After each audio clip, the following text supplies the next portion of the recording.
Each of the camera bags contain a light meter in the front pocket.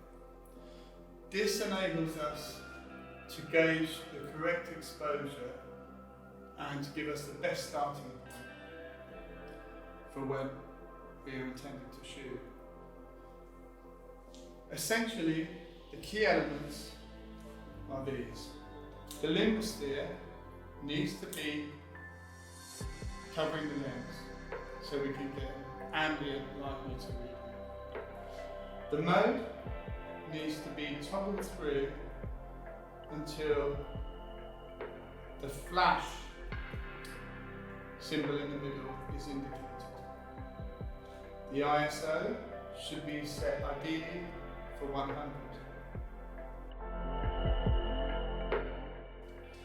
Okay, so when your lights are positioned, and here we're just working with one light, and I'm just going to turn on the modelling map so you can see how this illuminates the scene.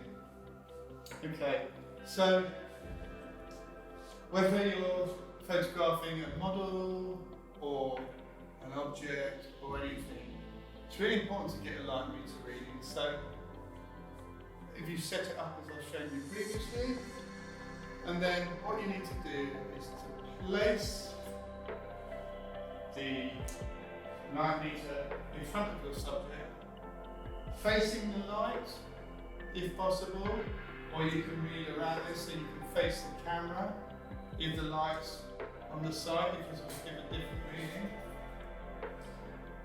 Use the wireless transmitter, which can be found on top of the DSLR camera, or use the test button on the generator.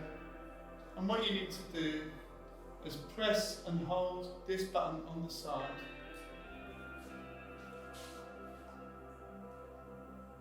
Point your light meter towards the light source. Press the trigger, and it will offer you a reading. In this case, the shutter speed 125th of a second, and the aperture is showing 7.1.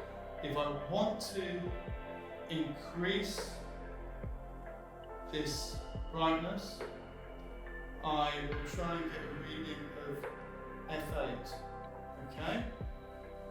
To do so, I'm going to slightly increase the output of the generator by 1/3 of a stop. Okay, I will go back into my position.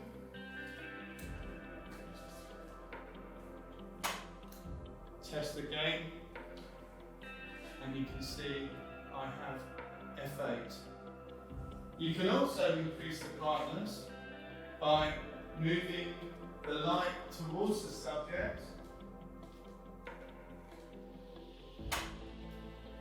which will increase the brightness. Remember, the higher the number, that's indicating the aperture that should be used to get an average exposure or a good exposure. So the higher the number, the brighter the light. If you move away from your light source, again, this is reduced accordingly. So the trick is to understand what exposure value that you're looking for. f8 is a good starting point in the studio. And you can adjust the settings in the generator, or you can move the light closer or further away from your subject. And this will give you a good starting point.